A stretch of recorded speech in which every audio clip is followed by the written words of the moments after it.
con el programa y el avance de la asignatura. Sin más que perder tiempo, vamos a proceder a realizar el tema número 13, que corresponde a el corazón como bomba en la unidad número 4.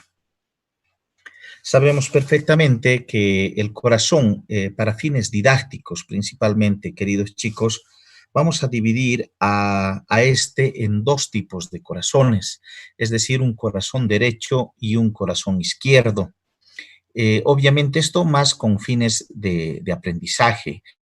Obviamente en anatomía ustedes han visto al corazón desde diferentes perspectivas morfológicas, pero nosotros vamos a dividir principalmente al corazón porque nos conviene dividir al corazón en un corazón derecho e izquierdo para determinar la funcionalidad de este órgano.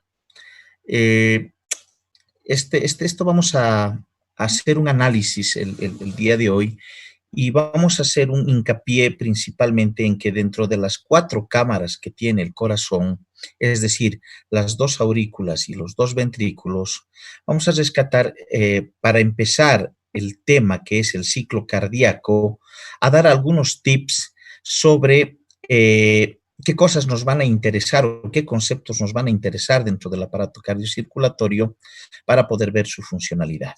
Y acá nace lo primero. Nos dice, las aurículas son bombas de cebado. ¿A qué se refiere con bombas de cebado? Si ustedes son analíticos, ven que el corazón en realidad, a ustedes les han enseñado que tiene una sístole y una diástole, pero vamos a cambiar un poquito ese concepto y vamos a decir de que el corazón tiene 2 sístoles y una diástole.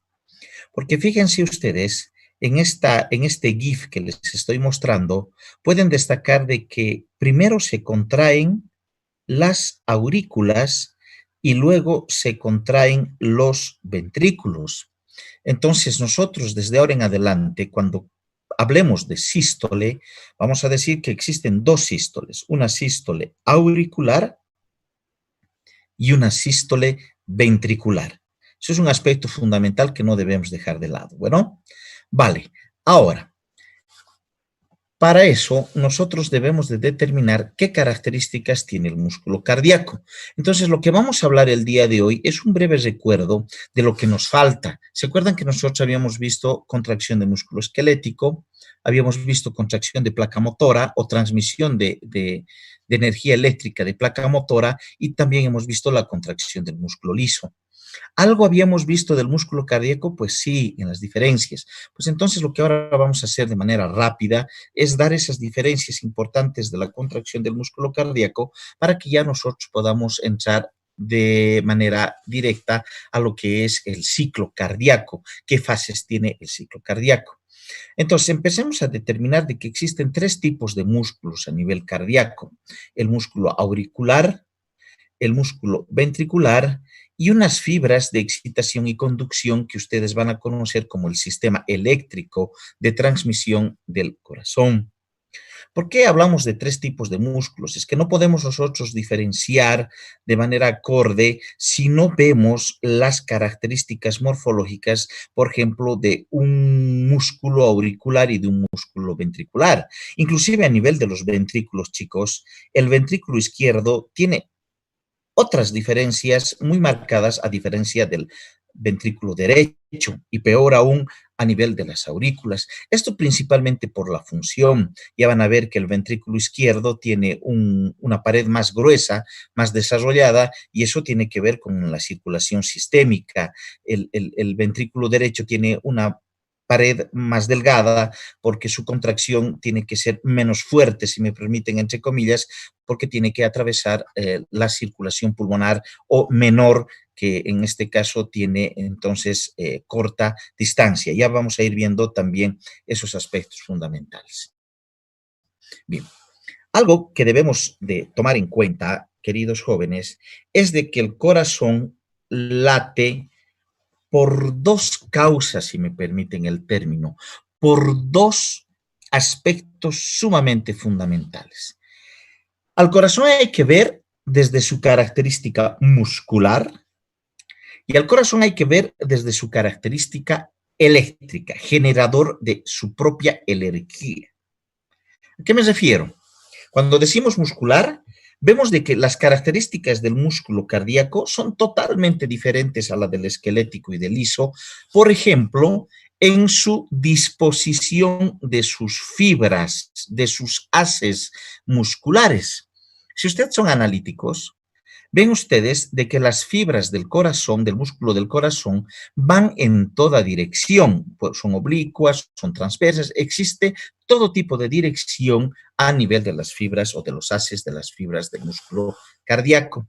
A eso se llama que el corazón tiene la forma de un sinsitio. ¿Qué quiere decir sinsitio? Es un lugar, es una especie de red, si me permiten el término, que abarca a todas las partes del corazón.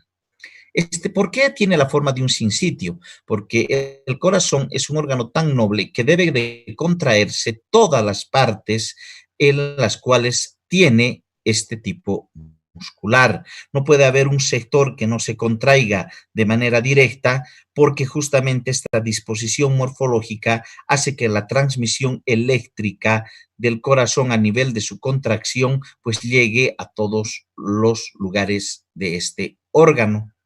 Entonces, tenemos que ver al corazón desde su punto de vista muscular, pero también tenemos que ver al corazón desde su punto de vista eléctrico. Obviamente nosotros vamos a ver un tema que antecede al electrocardiograma, un tema rápido que lo vamos a hacer en una clase, en una media clase, pero que es necesario que ustedes lo tengan. Ya deben tener conocimiento en anatomía sobre la transmisión eléctrica del corazón. Ustedes saben que la transmisión eléctrica del corazón empieza acá, en el nódulo sinusal, a nivel de la desembocadura de la vena cava superior, y que transmite su actividad eléctrica a todo el corazón, incluido la última parte de los ventrículos, por su nódulo sinusal, nódulo auriculoventricular, el haz de His con su rama derecha e izquierda, y por último las fibras de Purkinje. Esto vamos a ver, como les he dicho, un tema muy aparte, pero ustedes deben saber que el corazón también late porque genera su propio sistema eléctrico, su propia electricidad, sus propios impulsos eléctricos se generan en el corazón. Entonces, el corazón, cuando ustedes vean, cuando ustedes soliciten exámenes complementarios, no solo tienen que fijarse al músculo propiamente dicho del corazón, sino tienen que fijarse también en la actividad eléctrica. O viceversa, no solo tienen que fijarse en la actividad eléctrica y no en el músculo, en las alteraciones musculares que puedan existir. Entonces, eso es un aspecto muy importante que ustedes no deben dejar de lado en el corazón. Bueno, vemos este diagrama que nos es muy conocido para todos nosotros, porque en realidad nos demuestra que el corazón tiene las mismas partes que tiene una contracción y relajación de un músculo liso y de un músculo esquelético. ¿A qué nos referimos? La contracción del corazón tiene un potencial de membrana, ¿se acuerdan? Negativo. Luego tiene un potencial de acción, característico por la entrada de sodio. Luego tiene este aspecto, es sumamente importante, el inciso B, ¿sí? El inciso B significa la meseta a nivel de la contracción del músculo cardíaco.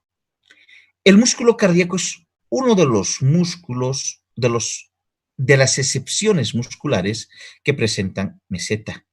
¿Qué es esto? Y luego viene la repolarización o relajación, como ustedes quieran llamarlo, y volvemos al potencial de membrana. ¿Se acuerdan ustedes cuando habíamos visto el músculo esquelético? Pues en el músculo esquelético habíamos visto potencial de membrana, despolarización, llegaba la despolarización a su límite y luego inmediatamente venía la repolarización, por donde les estoy marcando con la flecha. Entonces, más o menos las ondas de despolarización y repolarización del músculo esquelético eran así. Pero, ¿qué es lo que ocurre con el cardíaco? Con el cardíaco tenemos un tiempo. Ese tiempo se llama meseta. Ese tiempo se llama periodo refractario. Ya vamos a ver en la siguiente diapositiva. Este tiempo se llama meseta o periodo refractario. ¿Para qué sirve? ¿Por qué nuestro corazón tiene esta meseta? ¿Por qué no viene despolarización y repolarización? ¿Por qué tiene que haber esta meseta, este periodo refractario? Primero, el periodo refractario se va a dar, o en este caso la meseta se va a dar por el calcio. ¿Se acuerdan ustedes que habíamos mencionado que el calcio es súper importante en la contracción del músculo cardíaco? También en el ISO, obviamente, en todos los músculos, pero reviste mayor importancia en el cardíaco. ¿Por qué? Ahora ya tenemos la respuesta. Porque el calcio había sabido dar esa meseta a la contracción cardíaca. Había sabido permitir el periodo refractario que tiene un tiempo de duración. Ese tiempo de duración aproximadamente oscila entre los 200 a 250 milisegundos. Ahora ustedes se preguntarán, ¿por qué el corazón tiene que tener este tiempo, este espacio, cosa que no tienen los otros músculos? Pues la explicación es sencilla. La primera diapositiva que les he mostrado a ustedes tiene un sentido mayúsculo para explicar esto. ¿Se acuerdan que les dije que lo primero, que existen dos sístoles, una sístole auricular y una sístole ventricular? ¿Y por qué existen dos sístoles? Porque ustedes saben que el corazón se llena de sangre. Primero tendría que llenarse de sangre las aurículas. Después de que se llenan de sangre las aurículas, recién se llenan de sangre los ventrículos. Eso quiere decir que el corazón no se llena por completo de un solo paso, sino de dos. Primero se llenan las aurículas y luego los ventrículos. Pues justamente cuando las aurículas se han llenado, ¿sí?, tiene que haber un tiempo que es para nosotros la meseta, tiene que haber un tiempo para permitir que las aurículas carguen de sangre a los ventrículos. Si no existiría esta meseta, este periodo de tiempo, entonces las aurículas no cargarían por completo a los ventrículos y los ventrículos expulsarían la poca cantidad de sangre que han obtenido en la despolarización y relajación rápida, tal cual es o es característico del músculo esquelético. Entonces, dense cuenta cuán importante es el periodo, en este caso la meseta o periodo refractario del corazón, porque permite que se carguen o se llenen de sangre los ventrículos. Los demás pasos, pues nosotros sabemos, ¿no? Sabemos que en la despolarización existe ingreso de sodio, entonces en la meseta existe bastante ingreso de calcio y en la repolarización existe salida de potasio y en el potencial de membrana, que nosotros sabemos que es cuando la membrana de la célula muscular no entra ni sale nadie, sino se mantiene la carga negativa, eléctrica negativa del potencial de membrana, que en este caso en el corazón es menos 90, pues aquí va a funcionar, ¿se acuerdan ustedes de la bomba sodio-potasio? Que sacaba 3 sodios que habían ingresado y introducía los 2 potasios para mantener el potencial de membrana. Entonces, este dibujo es totalmente explicativo del por qué nosotros encontramos una meseta en la contracción del músculo cardíaco y cuál es su funcionalidad. Entonces, eso no nos debemos de olvidar. Ahora bien, chequemos un rato lo que es el potencial, dijimos, ¿no?, de acción y el potencial de meseta. En todas las partes del corazón existe un potencial de meseta, pero ¿por qué está este dibujo acá? Porque fíjense que obviamente a nivel de las aurículas, pues sí existe nuestro potencial característico de membrana, que era menos 90 milivoltios, pero nos llama la atención que en las fibras de Purkinje, ¿se acuerdan? Las fibras de Purkinje, por favor, vuelvo a la anterior diapositiva. ¿Se acuerdan que estas son las fibras de Purkinje, que es la última parte que transmite la actividad eléctrica del corazón a nivel de las paredes de los ventrículos? Pues esta última parte de las fibras de Purkinje tiene un potencial de membrana distinto al potencial de todo el corazón. El potencial de todo el corazón de membrana era menos 90 milivoltios. Eso lo tienen claro, ya habíamos visto en la contracción de los otros músculos. Pero las fibras de Purkinje, es decir, todo este sector, ¿sí?, tienen otro potencial de membrana que radica entre aproximadamente menos 100 milímetros de mercurio. Sabemos que hemos dicho que la despolarización dura a nivel de las aurículas 0.2 segundos y la despolarización a nivel de los ventrículos dura 0.03 segundos. ¿Eso qué quiere decir? Existe un lapso de tiempo. Justamente ese lapso de tiempo, habíamos dicho, que tiene su razón de ser porque las aurículas primero deben contraerse y luego recién los ventrículos deben cargarse de sangre. Ese tiempo tiene la explicación que nosotros hemos dado con anterioridad. Bien, la contracción del músculo cardíaco va a durar 3 a 5 veces más que el músculo esquelético. Y eso es muy importante que nosotros tomemos en cuenta porque justamente ese tiempo de duración, esas 5 veces más de duración que dura en relación al esquelético, nos permite a nosotros que los ventrículos se llenen de sangre. Aspecto fundamental. Nosotros habíamos mencionado que el músculo cardíaco tiene un periodo de espacio, un periodo de latencia, que hemos denominado periodo refractario. Este periodo refractario es el intervalo de tiempo, ahí está, durante el cual el impulso cardíaco no se reexcita. ¿Qué quiere decir no se reexcita? Quiere decir, sabemos nosotros que existe despolarización, periodo refractario, repolarización.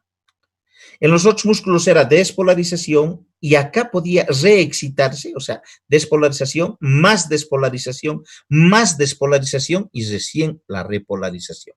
Eso ocurre, por ejemplo, en el músculo esquelético. ¿Se acuerdan que cuando había una pregunta, y existe una pregunta todavía en las de caso clínico, de qué es el tétanos, ¿sí? Y cómo afecta al músculo esquelético? Bueno, yo ya les estoy dando acá, les voy a dar la respuesta o algo de respuesta para que ustedes puedan formar mejor sus respuestas en esas preguntas de casos preclínicos del eCampus. Lo que ocurre con el tétanos, por ejemplo, el tétanos lo que hace en el músculo esquelético es acumular la reexcitación de este músculo. Pero, ¿qué es lo que ocurre con el cardíaco? El cardíaco tiene este periodo refractario que dura entre aproximadamente, hemos dicho, 200 a 250 milisegundos. Acá vemos 0,25 de segundo, que en realidad sería lo mismo 0,25 de segundo que hablar de 250 milisegundos, por si algún caso, ¿de acuerdo? ¿Para qué hemos dicho que sirve este periodo refractario? Este periodo refractario nos sirve a nosotros para permitir la meseta en el músculo cardíaco. Y acá justamente dice, miren, en el músculo esquelético existe la famosa sumación de despolarización o contracción muscular, denominada tétanos. Pero imagínense ustedes que el corazón pueda asimilar más y más su contracción muscular. Existiría el tétanos a nivel cardíaco. ¿Por qué se caracteriza el tétanos? El tétanos se caracteriza por una contracción espástica. ¿Qué quiere decir espástica? Una contracción prolongada, donde no existe relajación. El músculo esquelético entra en una contracción totalmente dura, espástica, como les digo, y eso es por la sumatoria de las contracciones. Entonces, ¿qué es lo que ocurre? En el corazón no puede existir tétanos. ¿Por qué? Porque sería fatal. Entraría el corazón en una contracción muy marcada y no se pudiera relajar. Y ustedes saben de que el corazón necesita contraerse y relajarse, que es lo que vamos a ver más adelante, conocido como el ciclo cardíaco. Y un ciclo cardíaco no puede verse interrumpido de manera prolongada porque si no se produce una alteración cardíaca, cardiocirculatoria a la muerte. Fíjense en esta primera imagen. Vemos el periodo refractario, entonces con su duración de 250 milisegundos o 0,25 de segundo, que es lo mismo. La fibra muscular cardíaca, el periodo refractario dura casi tanto como la contracción muscular. Este es nuestro periodo refractario y la contracción muscular está de azul. Fíjense que el periodo refractario dura lo mismo o casi lo mismo. Entonces, nosotros veríamos así en la segunda imagen de color azul, el periodo refractario tiene un largo tiempo de duración, haciendo de que el corazón jamás se hiperpolarice y exista una sumatoria de contracciones que puedan producir el tétanos. Entonces, el tétanos no se da en el corazón, que es muy característico del músculo esquelético, aunque el corazón también tiene características del músculo esquelético, pero esta es una de las diferencias más importantes que tenemos. El corazón jamás va a entrar en un periodo de tetanía. ¿Por qué jamás va a entrar en un periodo de tetanía? Porque tiene un periodo refractario. ¿Qué significa ese periodo refractario? Es un periodo largo de tiempo que existe entre la despolarización y la repolarización. ¿Para qué sirve ese periodo refractario, el periodo de meseta? Pues sirve para permitir justamente que los ventrículos se carguen o se llenen de sangre. Ese es el concepto fundamental que no debemos de dejar de lado. Entonces vuelve a nuestra mente esta imagen que la estamos viendo por tercera vez, con diferencias, obviamente, porque hemos visto en el esquelético un tipo de imagen, hemos visto en el liso otro tipo de imagen, y ahora estamos viendo la última imagen, que es el cardíaco. Bien. Fíjense ustedes, a nivel cardíaco. A nivel cardíaco estamos rescatando, dijimos, para nosotros, para hablar de contracción cardíaca, el calcio. El calcio es el elemento fundamental de la contracción cardíaca y por eso nosotros extraemos calcio del líquido extracelular. Pero también sacábamos del retículo sarcoplásmico de la célula. Primer aspecto fundamental. Otro aspecto fundamental que no debemos dejar de lado eran los túbulos T. Eso quiere decir que los túbulos T son esenciales para el músculo cardíaco. No eran tanto para el músculo liso, sí tenía su importancia, pero no era tanto y tampoco tenía mucha importancia en el esquelético. Pero acá los túbulos T sí tienen importancia en el cardíaco. ¿Por qué? Porque son las compuertas que se van a abrir de manera grande, si me permiten el término, para permitir la mayor entrada posible de calcio del LEC. Aunque ustedes no crean, chicos, para la contracción del músculo cardíaco, ¿cuál vale más ustedes? A ver, si les preguntaría así de simple, les diría, ¿cuál vale más, el calcio del LEC o el calcio del LIC? Entonces, jamás se olviden que para la contracción cardíaca más vale el calcio del líquido extracelular. Este es el que define la fuerza de contracción del músculo cardíaco. Por eso es de que debemos de tener unos túbulos T muy buenos para que puedan abrirse de manera acorde y permitir el mayor paso de calcio del líquido extracelular. Otro componente importante que no habíamos visto eran los túbulos T. En otros hemos visto más al retículo sarcoplásmico. Otro aspecto fundamental que ya hicimos mención era otro componente, era el complejo troponina. En el músculo cardíaco el complejo troponina es G vital, con sus troponinas C, su troponina T y su troponina E. ¿Se acuerdan? Cuando el calcio se adhería a su troponina C y permitían la unión de las cabezas de miosina sobre la actina. Bien, obviamente este calcio, como es sumamente importante para el corazón, entonces a este calcio tenemos que tratarle con mucho respeto y mucho cariño, si me permiten el término, a tal extremo de que una vez que nosotros nos hemos prestado del retículo sarcoplásmico y del líquido extracelular el calcio, nosotros debemos de ser tan respetuosos en devolver ese calcio que nos hemos prestado de los dos lugares. Entonces, una vez que se está produciendo la relajación a nivel cardíaco, lo que se hace es el calcio devolver al retículo sarcoplásmico que nos habíamos prestado, pero más todavía debemos ser más delicados y devolver ese calcio, ¿a dónde? A nuestro líquido extracelular. Pues aquí actúa la bomba número 2. ¿Se acuerdan que existían dos bombas? La bomba de sodio y de potasio, donde extraía 3 sodios y metía 2 potasios, que era para mantener la electricidad a nivel del corazón. Pues bueno, esa es la primera bomba. Y la segunda bomba está acá, que se llama la bomba de calcio y de sodio. Esta bomba de calcio y de sodio lo que hace es sacar calcio e introducir sodio. Saben que las bombas sacan un componente e introduce otro. Entonces acá se saca el calcio y se introduce el otro. Entonces vuelven los niveles de calcio en el retículo sarcoplásmico y de calcio en el líquido extracelular a tener los valores normales para el próximo ciclo cardíaco. Aspecto fundamental, entonces. Ahora bien, entonces, ¿qué debemos de rescatar? Acá dice importante. ¿Qué debemos de rescatar sobre la contracción del músculo cardíaco para finalizar? Porque ya esto ya lo tenemos, ya tenemos el concepto ya muy marcado de lo que es contracción y relajación muscular. Primer concepto que no debemos olvidarnos, la fuerza de contracción del músculo cardíaco depende del calcio del LEC. Eso es sumamente importante que ustedes sepan. En cambio, la fuerza de contracción del músculo esquelético depende del calcio que se encuentra en el RS, o sea, en el retículo sarcoplásmico. Miren, por eso es de que existe fatiga a nivel del músculo esquelético cuando falta calcio del retículo sarcoplásmico. No debe ocurrir eso en el corazón. Imagínense que el corazón se fatigue tanto contraerse. El corazón se tiene que contraer 60 a 90 veces por minuto, 365 días del año durante el tiempo que nosotros vivimos. Entonces, eso es un aspecto fundamental que no debemos dejar de lado. El calcio del LEC para el corazón, el calcio del retículo sarcoplásmico para el esquelético. Otro aspecto fundamental, hemos dicho, los túbulos T son esenciales porque se abren al exterior. Fíjense, los túbulos T se abren al exterior para permitir el calcio ingrese desde el LEC a la contracción muscular. Entonces, fíjense cuán importante para nosotros es estas dos diferencias, aparte de las que ya hemos mencionado con anterioridad.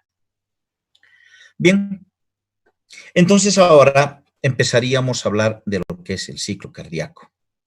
Y en el ciclo cardíaco nosotros habíamos mencionado que el ciclo cardíaco, primero, tienen varias fases. No crean que es solamente contracción y relajación. Posiblemente ustedes les hayan enseñado solamente qué es contracción y relajación, o sístole y diástole nada más a nivel del ciclo cardíaco, pero ya van a ver que existen 6 a 7 fases que son sumamente importantes para poder determinar cuáles son. En este caso, a ustedes les han enseñado sístole y diástole, pero entre esas fases ya habían aprendido el día de hoy de que existen 2 sístoles, una sístole auricular, una sístole ventricular y una diástole. Y entre estas fases, chicos, entre estas fases existen otras subfases que van a conformar justamente lo que vamos a hablar y vamos a tomar muy en cuenta, que es el ciclo cardíaco. Sabemos que el ciclo cardíaco es el conjunto de fenómenos que suceden entre una contracción y una relajación cardíaca. Entonces ya tenemos primer paso para hablar del ciclo cardíaco, que existe sístole auricular, sístole ventricular y que existe una sola diástole o relajación, que es la diástole común a nivel del corazón. Antes de empezar con el ciclo cardíaco, vuelvo a recalcarles este concepto, que decía las aurículas son bombas de cebado. ¿Qué quiere decir bombas de cebado? O sea, cebado quiere decir que cargan por gravedad las aurículas hacia los ventrículos. A ver, nos imaginaremos, la sangre ha llegado a las cavas y a las pulmonares, ¿sí? Y se han llenado las aurículas. Una vez que se han llenado las aurículas, pues por gravedad, van a cargar a los ventrículos. ¿Por qué digo por gravedad? Si aquí aumenta la presión, ya vamos a hablar de presiones a nivel de estas 4 cámaras, pero por el momento, sepan ustedes que cuando se carga algo con un líquido, pues aumenta la presión. O sea, entonces han aumentado las presiones en las aurículas, entonces por ende van a abrir unas puertas. Estas puertas se llaman válvulas. ¿Qué válvulas? Aurículo-ventriculares. Entonces lo que ocurre es de que por gravedad y por presión van a cargar a los ventrículos. A eso se llama bombas de cebado. Pero solamente se carga el 80% de sangre. O sea, los ventrículos se van a cargar con el 80% de sangre. Eso quiere decir que las aurículas no han hecho nada para cargar a los ventrículos. Por simple gravedad, nada más se han cargado los ventrículos del 80% de sangre. Pues ahora nace la pregunta. Los ventrículos no deben cargarse de 80%, tienen que cargarse con el 100%. Entonces, de ahí vamos a empezar nosotros el ciclo cardíaco. O sea, el ciclo cardíaco es un conjunto de fases que existe a nivel de contracción y relajación del corazón. Como es un ciclo, uno puede empezar por el final, uno puede empezar por el principio, uno puede empezar por el medio. Si se dan cuenta, si es un ciclo, pues vamos a llegar al lugar de partida siempre. Por razones didácticas, vamos a empezar a partir de esto. Es decir, hemos dicho, las aurículas son bombas de cebado. Han cargado a los ventrículos del 80% del total de sangre. Y ahora sí, empecemos con la primera fase del ciclo cardíaco. Ahora está claro. Entonces, para nosotros, ustedes van a ver en otros libros que empiezan de diferentes fases. Como es un ciclo, les he dicho, igual llega a lo mismo. Pero nosotros vamos a empezar por la primera fase de nuestro ciclo cardíaco, que sería sístole auricular. Esa primera fase de la sístole auricular, decíamos que las aurículas se contraen. ¿Para qué se contraerán primero las aurículas? Si ya nosotros habíamos visto que estos ventrículos solamente por gravedad se habían abierto estas son las válvulas auriculoventriculares, por ser un caso, las que están viendo aquí abiertas. Estas válvulas auriculoventriculares se denominan tricúspide y mitral. ¿Sí? Se han abierto porque tienen una disposición que miran hacia abajo sus válvulas. A ver, fíjense, miran hacia abajo. Y al mirar hacia abajo, ¿qué es lo que ocurre? La sangre por gravedad se llenó acá, entonces cargaron el 80% de sangre acá. Entonces se abrieron estas válvulas. Pero hemos dicho que ahora necesitamos hablar de nuestro ciclo cardíaco y nuestro ciclo cardíaco empieza acá. Sístole auricular. La sístole auricular es cuando se contraen las aurículas. ¿Con qué fin se contraerán las aurículas? Aquí está la respuesta. Se contraen primero las aurículas para permitir la expulsión del otro 20% de sangre faltante, o sea, que faltaba en los ventrículos, para que se complete el llenado. Entonces, por eso estamos empezando de acá. Por eso les di esta explicación de que primero las aurículas son bombas de cebado. Entonces se llenaron con el 80% los ventrículos y ahora la sístole auricular completa el llenado de los ventrículos al 100% con la sístole auricular. Las aurículas se contraen y permiten el llenado del otro 20% de los ventrículos. Primera fase del ciclo cardíaco, de nuestro ciclo cardíaco, sístole auricular. La segunda fase de nuestro ciclo cardíaco, primero, ustedes están viendo acá en esta imagen a nuestro corazón, ¿sí? Pero también están viendo acá una serie de curvas que están inclusive, si me permiten el término, no completas. ¿Por qué les estoy poniendo estas curvas? Porque ustedes si se van a poner a leer Guyton, Guyton les va a mostrar esto. Para Guyton el ciclo cardíaco es esto. Es una serie de explicación de curvas en las cuales ustedes a veces tienen algún problema de interpretación de estas curvas. Entonces, a veces no pueden interpretar de manera acorde estas curvas que nos muestra Guyton. Entonces, lo que hemos visto de manera didáctica justamente es mostrarles estas curvas y explicarles principalmente en dibujos qué es lo que pasa con el corazón. Porque esto es lo que más les interesa a ustedes, ver los dibujos de qué es lo que pasa con el corazón, que ver curvas. Bueno, eso me pasó a mí cuando era estudiante de fisiología y decía, en vez de curvas no habrá dibujos. Bueno, entonces, como ahora tenemos la oportunidad de ser su docente, tratamos de siempre, todas esas dudas que teníamos, tratarlas de explicarlas de mejor manera para todos ustedes. Entonces, la segunda fase de el ciclo cardíaco se llama contracción ventricular y acá dice isométrica. Yo quiero que ustedes pongan en sus apuntitos no isométrica, sino pongan isovolumétrica. Entonces, siempre ustedes, antes de querer tomar apuntes y tratar de interpretar las cosas, siempre veamos si podemos entender a qué se refiere el título. A ver, contracción ventricular. Ya, me está diciendo que los ventrículos se van a contraer en esta fase, ¿ya? Los ventrículos se van a contraer. Al contraer, aumentará la presión en los ventrículos. A ver, ustedes aprieten un globo. Si aprietan un globo, ¿aumentará la presión en el interior del globo? Sí, me dejo entender. Entonces sabemos qué quiere decir contracción ventricular. Pero la palabra isovolumétrica interpretaremos. ¿Iso qué quiere decir? Iso quiere decir igual. volumétrica igual volumen. Eso quiere decir que no se va a expulsar sangre todavía en esta fase, pero ya se van a empezar a contraer los ventrículos. O sea, en esta fase se contraen los ventrículos sin expulsar sangre todavía. Bueno, nos marca que ya tenemos 30 segundos, entonces vamos a quedar acá, por favor, jóvenes, en contracción ventricular isovolumétrica.